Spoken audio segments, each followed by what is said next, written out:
Bene, eccoci qui, abbiamo cambiato, come ben sapete, sia l'ospite che la tematica. Diamo il benvenuto a Flavio Frasson, presidente dell'Ater Padova. Allora, buonasera a tutti. Noi siamo ansiosi di capire, insomma, questi 27 milioni per migliorie, innanzitutto da dove arrivano e dopodiché dove andranno? Queste sono proprio due domande facili che mi vengono subito per darle il benvenuto. Allora, rispondiamo subito alla prima domanda. Arrivano da un finanziamento regionale pari a 18 milioni 145 mila euro su più tematiche, diciamo, e da un'integrazione di questo finanziamento, quindi soldi propri dell'Ater, per 8 milioni 710 mila euro, quindi andiamo quasi 27 milioni di euro, 26. Ci possiamo aggiungere anche poi la vendita di alcuni immobili, allora, giusto? Come ci tenevo a precisare, visto che è stato oggetto di qualche polemica o di qualche presa di posizione da parte di, diciamo così, noi abbiamo a Padova i centri sociali, abbiamo comunque una parte della, come in tutte le città come in tutte le città del mondo. Esatto, ma la nostra è una città universitaria, quindi magari alcuni fenomeni sono un po' più marcati.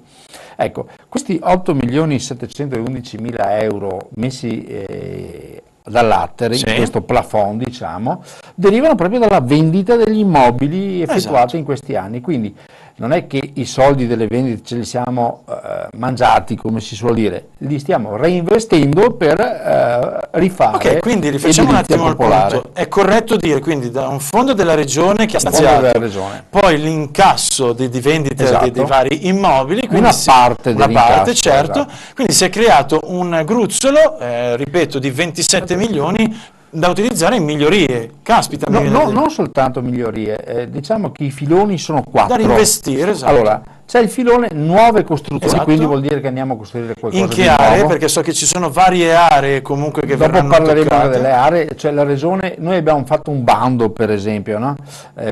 Sul dove anche acquistare. La regione, in base al bando che avevamo fatto, chiuso tra l'altro dopo l'estate, ha individuato interventi puntuali da fare. Questa è la scelta che è stata fatta dalla regione.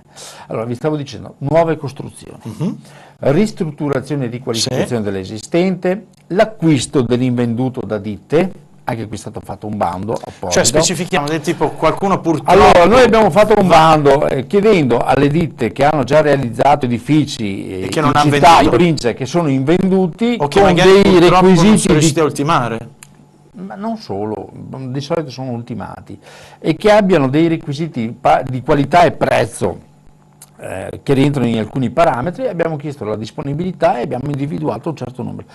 Con questo tipo di attività andiamo a dare anche una boccata d'ossigeno a quelle aziende che magari sono in crisi perché non riescono più a piazzare qualcosa che hanno costruito sul mercato. Questo è ottimo, insomma, mi verrebbe da dire. Quindi, esatto. Beh, tenete presente che questi 27 milioni credo che in provincia di Padova siamo forse l'ente che sta appaltando di più, voglio dire, perché poi nelle ristrutturazioni e nelle riqualificazioni lavorano tutti quanti i nostri artigiani, le nostre piccole aziende, ecco, perché magari sono lavori, però nelle nuove costruzioni sono gare europee e quindi voglio dire sono importi importanti. L'acquisto, stiamo dando ossigeno un po' a alcune aziende, e poi c'è tutta la partita delle manutenzioni dove lavorano le nostre piccole aziende, manutenzioni per i nostri alloggi, quindi non solo c'è, diciamo così, la costruzione di nuovi, ma c'è anche il recupero del patrimonio esistente. Ecco, siamo di fronte a un intervento importante della Regione. Io da questo punto di vista devo dare atto che la Regione in un momento di crisi ha fatto investimenti importanti, noi lo stiamo integrando. Ecco, va anche detto che questo succede in tutto il Veneto, tutte le Ater del Veneto sono state oggetto di finanziamenti, credo che la partita messa a disposizione dalla Regione è pari a circa un'ottantina di milioni di euro. Siamo 7 Ater e quindi noi pesiamo, siamo la seconda del Veneto, pesiamo per il 20%. Presidente, prima di addentrarci nelle varie aree che sono state insomma identificate, prima, lei non so se ha potuto ascoltarci, si parlava un pochino del fatto che all'estero i vari attori della politica, non solo, insomma delle amministrazioni locali o nazionali, riescono a creare dei progetti, dei piani di sviluppo proprio per la gente che ha necessità, e da noi in Italia spesso questo manca. È così? Voglio sentire anche la sua opinione. Ma cosa vuole? Io ritengo che in Italia manchi una politica della casa a livello centrale, soprattutto come manca una politica urbanistica a livello centrale, una legge Quindi me lo urbanistica conferma anche vera e lei. propria. L'ospite che avevate in studio prima, Pino Capochin, è un interlocutore importante. Io che ho fatto l'assessore provinciale all'urbanistica l'ho avuto come Sì, uno dei miei l'aveva collaboratori. selezionato, esatto, ricordiamo. E quindi abbiamo fatto anche cose importanti, qualche volta anche così, diciamo, erano delle vere e proprie scommesse, devo dire col senno di poi vinte, perché è passato un certo tipo di mentalità. Senz'altro manca questa ottica di pianificazione e di programmazione che andrebbe fatta su scala nazionale. Cosa le impedisce però, mi viene da chiedere spontaneamente, cosa impedisce questo? Perché se gli altri ci riescono e noi ci siamo sempre vantati di essere, detto tra noi, geniali, creativi, navigatori, bla bla bla bla, bla, e poi però ci perdiamo nel bicchiere d'acqua. Sì, ci perdiamo in beghe il più delle volte, vedete anche in questi giorni, voglio dire come vanno le cose, ma è un po' di tempo che vanno in una certa maniera. Ecco, vi posso solo dire all'estero alcune esperienze, ho visto in Germania come funziona l'edilizia popolare, in altri paesi del nord, ecco. Le aziende sono delle vere e proprie aziende dove praticamente gli aspetti sociali vengono lasciati fuori, cioè l'aspetto sociale è un aspetto che gestisce il comune, che gestisce la parte sociale. Sì, sì. Le aziende dell'edilizia popolare fanno l'attività immobiliare come vere e proprie aziende, non c'è l'amorosità perché nel momento in cui non c'è diciamo così, un inquilino amoroso viene sbattuto fuori, non c'è. Ecco, non si arriva all'amorosità perché nel momento in cui uno va in difficoltà, ecco che interviene il comune, interviene Quindi c'è una lo sinergia Stato. importante in modo da evitare lo sfratto. Esatto. E quindi è l'amorosità, perché evidentemente ci sono ammortizzatori sociali di un certo tipo, nel momento in cui, diciamo così, il cittadino perde il lavoro, non è che smette di pagare l'affitto, intervengono subito diciamo così, i servizi sociali e con l'assegno sociale che gli permette comunque di pagare l'affitto, quindi non perde la casa.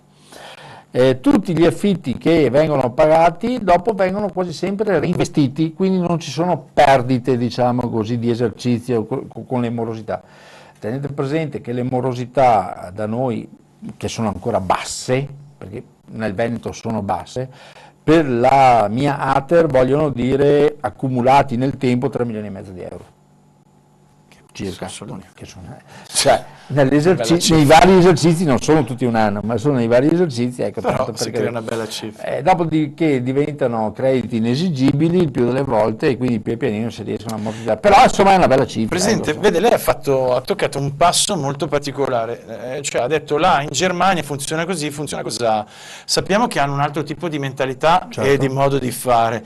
Noi alla fin fine litighiamo, ci prendiamo a parolacce, quello che è, però alla fin fine si sa, l'italiano è un po' scemotto e buono, nel senso, quando poi devi sbattere fuori una famiglia, quando devi insomma vedere la famiglia che non ce la fa e non ci sono i soldi e c'è la difficoltà, spesso piange il cuore, spesso non si riesce a dire te ne devi andare e quindi si creano quelle famose situazioni di malcontento dove ci sono le famose liste, ah no toccava a me, dove si litiga, no però io ho i requisiti, no però scusate io non so più dove sbattere la testa. Pensi che neanche 2 settimane fa al suo posto c'era una persona che aveva perso completamente tutto e vive in macchina davanti a un supermercato e a noi tutti è venuto da dire ma scusate ma l'Ater, i servizi sociali, ci viene sempre da chiedere, però noi non siamo dietro alle vostre scrivanie, non ne capiamo più di tanto. Non sappiamo i requisiti, non sappiamo come funzionano certe dinamiche. Allora, guardate, come si fa in un caos totale? Io posso dire una cosa adesso, per carità, l'Ater, quando succede qualcosa di questo tipo è sempre colpa dell'Ater. Allora, l'Ater cura la parte immobiliare della questione casa. Le assegnazioni degli alloggi tramite graduatorie vengono fatte dai comuni. Certo. Questa è una parte importante che va specificata, per cui ogni anno, o ogni 2 anni, dipende da comune a comune, vengono rifatte le graduatorie e in base alle graduatorie vengono assegnati gli alloggi. Voi alla fine siete degli esecutori, in poche parole. Noi siamo degli esecutori. graduatoria Tenga presente che prima di arrivare allo sfratto veramente mettiamo tutte quante, perché di solito ecco, c'è questo rapporto col comune, c'è una commissione apposita per esempio sul comune di Padova, quindi deve essere d'accordo anche il comune, gli assistenti sociali, quello c'è che tutto un lavoro, cioè, noi in tutto un Italia lavoro siamo così. che viene fatto, diciamo, ecco, che all'estero non riguarda l'ATER il più delle volte, perché alla fine è l'ATER che alla fine rimane col cerino in mano il più delle volte. Ecco, allora vi faccio questo per dire cosa, mi premeva chiarire un punto. Allora, noi a Padova gestiamo circa 9.500 alloggi, tra quelli di proprietà Padova e provincia, sì, e quelli in gestione, perché qualche migliaio lo abbiamo anche in gestione, che sono una cifra importante. Bene, col sistema attuale di assegnazione degli alloggi, noi riusciamo a dare un turnover, quindi una disponibilità di alloggi al comune di Padova di circa 180-200 alloggi all'anno. Fate un po' le proporzioni e vi accorgete che percentuale è una percentuale bassa. Perché? Sì, con tutti gli arrivi che abbiamo e non solo, e le persone che ecco, purtroppo in graduatoria ce ne sono 2.000 in attesa, l'ha detto lei. Quindi 200 contro 2.000 di attesa. Allora, non voglio neanche aprire la parentesi, hanno tutti diritto, non hanno diritto, sono questioni che esatto, riguardano i comuni, non voglio neanche metterci. Però posso dire una cosa, la Regione Veneto, che ha affrontato, diciamo così, un piano organico di riforme delle ATER ed ha cominciato dalla governance delle ATER per arrivare fino al piano straordinario di vendite, piano strategico delle vendite, ha all'attenzione una questione importantissima che è il nocciolo, secondo me, delle politiche abitative. Uno, la revisione dei contratti di affitto, che secondo me non devono essere assegnazioni ma veri e propri contratti come succede per i privati, per cui lo Stato, la società civile ti aiuta come persona nel momento in cui sei in difficoltà, però nel momento in cui superi quelle difficoltà e non hai più, esci dai requisiti minimi, dovresti lasciare libero, e questo vorrebbe dire maggior ricambio. Questo avviene da noi? Questo non avviene perché noi oggi abbiamo un sistema di assegnazione per cui l'alloggio rimane praticamente a vita. Per uscire dall'alloggio bisogna avere fatto veramente cose grossissime o soprattutto avere dei requisiti, diciamo, per esempio redditi familiari per gli 80.000 euro, cosa che è difficilissimo da raggiungere. Per cui succede che spesso magari ti viene segnalata l'alloggio con ATER con la Cayenne parcheggiata sotto, no? Cosa che e questo le chiedo anche, poi si tramanda da generazione in generazione? Sì, perché se l'assegnatario, poi ce l'ho io con tuo figlio, ve lo spiego, esatto, se l'assegnatario nel momento in cui viene a mancare proprio fisicamente, sì, ha nello stato famiglia un altro familiare, questo familiare subentra. Diciamo eredita esatto, il diritto. Se questo familiare è fuori dallo stato famiglia, non può rientrare nello stato famiglia, ecco, perché la legge lo vieta. Però questo succede. La seconda cosa è che un minimo di revisione per riuscire a dare anche risposte, diciamo, a chi ha veramente bisogno dei contratti d'affitto, degli importi. Noi abbiamo contratti di affitto da 10 euro al mese, 9 euro al mese. Voi capite che non riusciamo neanche a recuperare le spese postali. E tanto, cioè, voglio dire, le chiedo, però sono calmierati in base a ciò che la persona si può permettere o una tanto? No, calma. Ci sono delle tabelle, c'è una legge che regolamenta, cioè, per cui in base alle fasce di reddito, ho capito. Però voi capite che 10 euro al mese, cioè, dopodiché, insomma, la Regione Veneto fa il piano straordinario di vendite. Io ho avuto modo di esprimere qualche dubbio sul fatto che si riesca a vendere grandi cose, perché voglio dire, con 10 euro al mese uno se lo tiene a vita l'appartamento, no? Visto che nessuno lo butta fuori. Ecco, io non vorrei sembrare impopolare, però ecco, il mio è un ragionamento proprio di giustizia sociale.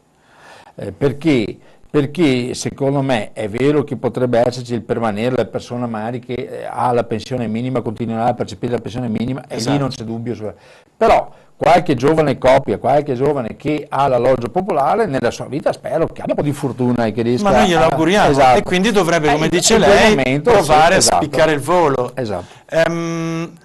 Io voglio capire anche se voi cercate insomma la miglioria partendo da che cosa? Cioè dal fatto della struttura o anche proprio ciò che è cambiato, quindi l'ambiente in se stesso? Cioè magari anni fa c'era il quartiere popolare come si parlava prima e quindi era un dormitorio in poche parole, chi se ne frega se c'è il parchetto e c'ho altri servizi. No, no. Come funziona adesso questo Guardi, tipo di investimento? le posso garantire che innanzitutto c'era un sentire comune per cui sembrava che tutto ciò che riguardava l'ATER o l'edilizia popolare fosse un'edilizia scarsa, scadente, al risparmio e che non tenesse conto di alcune cose.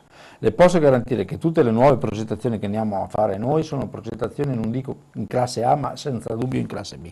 Quindi con materiali e tecnologie innovativi. Seconda questione, tutti i restauri, i recuperi che facciamo, abbiamo anche avuto molti finanziamenti europei per questo tramite il POR regionale, li facciamo sempre ai fini energetici.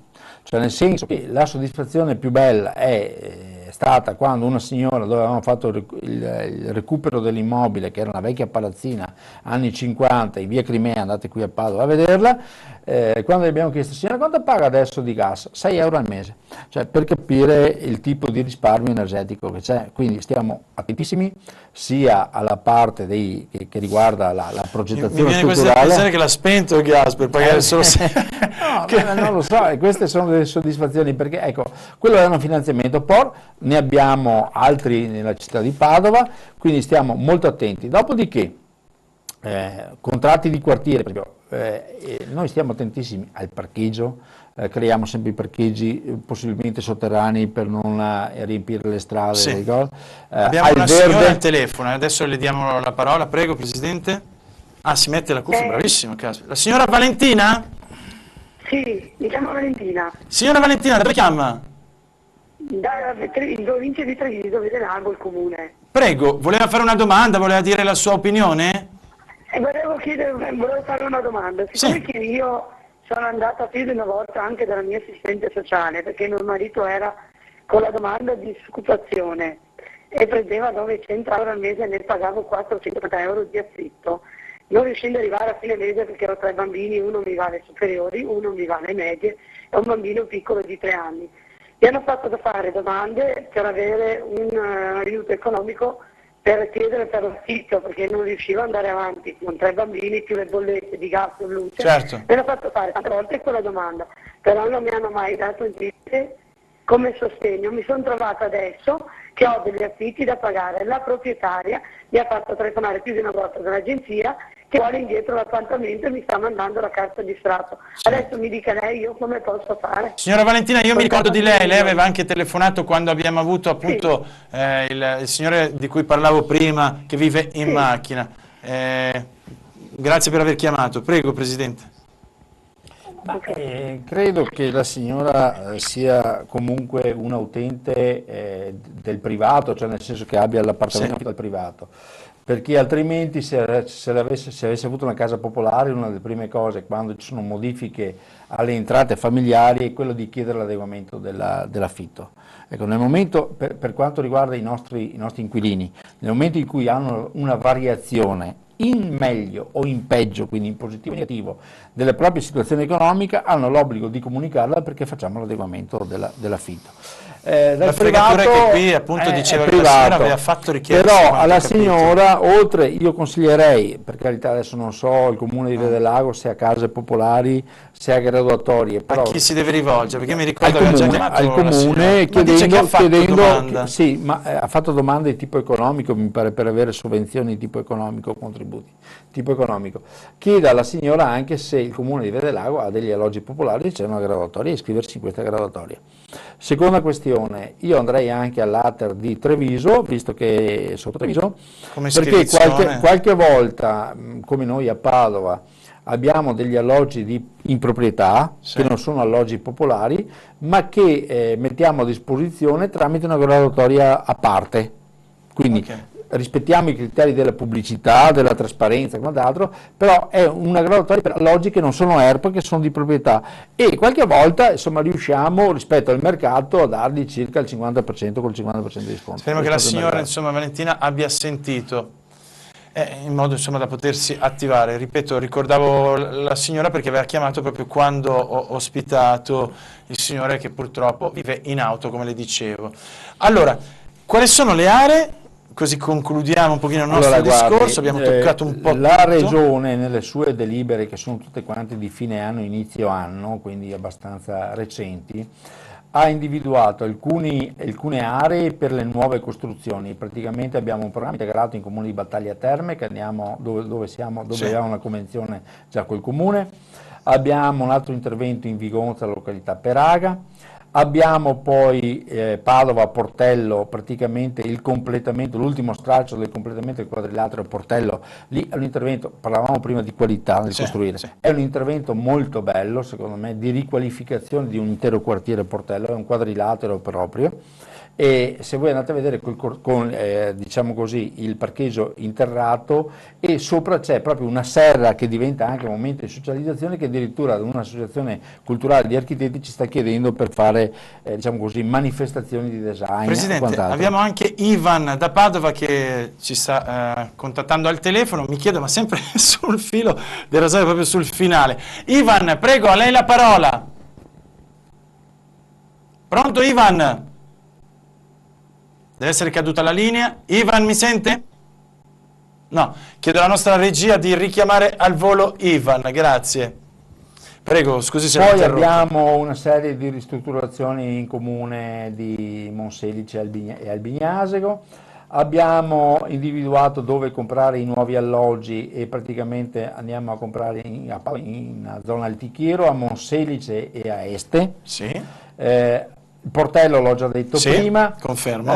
Andiamo a comprare anche una serie di alloggi nuovi in via Ponte Vigo d'Ardere, al capolinea del metro tram.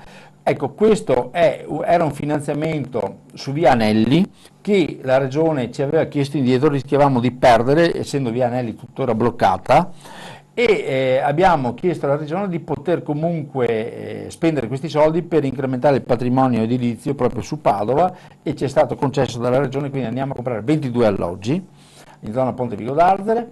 Poi abbiamo riusciamo a comprare dall'Istituto Configliacchi altri 12 alloggi, invece con un piano nazionale di edilizia abitativa, alcuni fondi di tipo nazionale, e poi sviluppiamo tutta una serie per quasi 500 alloggi di programmi di manutenzione, ecco, ristrutturazione, e qui li facciamo. Ecco che siamo riusciti ad avere di nuovo Ivan. Ivan, pronto? Pronto? Sta squillando il telefono. Ivan? Pronto? Pronto Ivan? Niente, non so il nostro Dennis cosa stia combinando col telefono. Salutiamo Ivan, vediamo se riesce il nostro Dennis a contattare il nostro telespettatore. Niente, dice deve avere dei problemi telefonici Ivan, ci dispiace. Era però curioso sentire Ivan cosa voleva chiedere o dire. Io le voglio chiedere, ma sembrerà una banalità, però come funziona però anche la scelta, diciamo, perché se uno tipo ha un lavoro qui piuttosto che ha, tra virgolette, la comodità in un'area piuttosto che in un'altra, viene accontentata anche questo tipo di richiesta, o dove c'è disponibilità vai? Nel senso, non ho la macchina, mi mandi a Monselice e lavoro a Padova. Come funziona? Una curiosità mia personale. Le graduatorie sono comunali. Le graduatorie sono comunali. Quindi tu devi risiedere nel comune dove fai richiesta. Esatto, e di solito funziona così. Noi abbiamo alloggi come altri di Padova in circa 80 comuni su 104. No, però glielo chiedo del tipo, se io mi trovo veramente nei guai, è per quello che le ho fatto questa domanda, e mi dicono, guarda Emiliano, a Padova non c'è, devi aspettare, che ne so, 3 mesi, 4 mesi e finisci in macchina, invece a Monselice c'è, Uno può dire sì, no, oppure prendo quello? Allora, tenga presente che non è nella lista di Lemon esatto, 16. esatto. I sindaci di solito poverini, poverini nel senso buono del termine, cioè per carità, si trovano a gestire emergenze abitative ogni giorno e di solito quando hanno un alloggio libero non rimane più di tanto, più di qualche giorno perché hanno subito qualcuno a cui darlo. Per cui sono anche un po' gelosi delle impossibilitati. Sì, impossibilitati nel senso che andare a dare un alloggio a un altro comune, a un residente di un altro comune vuol dire privare un proprio cittadino di un tipo scavalcare nella famosa lista. Esatto, però ecco, dicevo prima, secondo me all'esame della Regione c'è questa proposta di legge regionale che andrebbe a ritoccare gli affitti, a rivedere un po' la tipologia di contratti per rendere tutto un po' più diciamo snello. L'altra cosa che secondo me dovrebbe essere fatta, è un auspicio, è che le politiche delle emergenze abitative, non dovrebbero più essere sviluppate su dimensione comunale, ma dovrebbero dare risposte almeno in termini di area, cioè nel senso che non è più pensabile che ogni comune abbia una graduatoria magari a 3 alloggi. Ci potremmo concentrare, non so, nei grandi centri dove c'è anche una pressione abitativa maggiore, questo permetterebbe anche risparmio di territorio, voglio dire non spreco, e riuscire comunque dopo a fare delle graduatorie che occupino, che riguardino tutta quell'area, tutti quei comuni, non so, mi vengono in mente i vecchi mandamenti o il pati, diciamo, urbanistico, ecco, in maniera tale che si supera quel problema del confine comunale che impedisce. Di cui le facevo la domanda. Per cui, non so, quando la Regione fa il finanziamento, decidiamo che l'investimento lo facciamo a Monselice piuttosto che a Cittadella o a Campo San Piero, però tutto il Campo San Pierese può usufruire di quegli alloggi. Ecco, la devo mandare a cena perché mi dicono che dobbiamo chiudere, quindi se ha terminato la devo ringraziare e salutare. Sì, volevo solo dire un'ultima questione. Ecco, noi siamo un'azienda, diciamo così, di tipo pubblico, a controllo pubblico, ma siamo un'azienda di tipo privato, ecco. Per cui alla fine per noi i conti devono sempre tornare. Qualche volta dicono che ci comportiamo da cattivi, però credetemi, i nostri dipendenti hanno delle responsabilità grossissime perché per loro scatta sempre la responsabilità di tipo contabile, per cui ecco, quando non riusciamo a dare risposte non è perché non vogliamo, ma è proprio perché non si può. Frasson, io la devo ringraziare, non so se lei butta l'occhio e vede che mi dicono chiudi, non perché non sia interessante ciò che sta dicendo, ma perché in TV, essendo in diretta, abbiamo dei tempi, e vi ricordo a proposito di tempi, alle 21 TV7 con voi, speciale sera, si parlerà di Europa, Ucraina e soprattutto indipendenza qui nel nostro territorio, per capire insomma vari aspetti, insieme alla nostra Elena Cognito. Io ringrazio quindi Flavio Frasson, presidente Ater Padova, grazie per la sua disponibilità, per averci spiegato un po' questo mondo veramente particolare e interessante. Vi aspetto come sempre domani sera alle 19:15 con iReport per te. Grazie al nostro Dennis che prima io dicevo chissà cosa sta combinando, non è colpa sua. Ringrazio anche Ivan e tutte le altre persone che insomma ci hanno seguito. Un saluto, sigla.